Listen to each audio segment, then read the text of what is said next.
Hi guys, welcome back to my channel. We're going to show you some video of us picking our garlic today. We harvested roughly 250 heads of garlic. I'm going to go ahead and show you the video of that and show you what 250 heads of garlic looks like.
Alright guys, you got to see some time-lapse video and snapshots of how the harvest went from start to finish.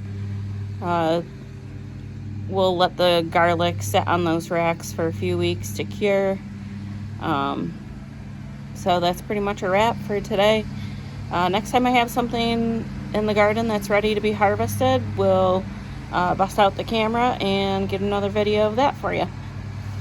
Till next time, take care guys.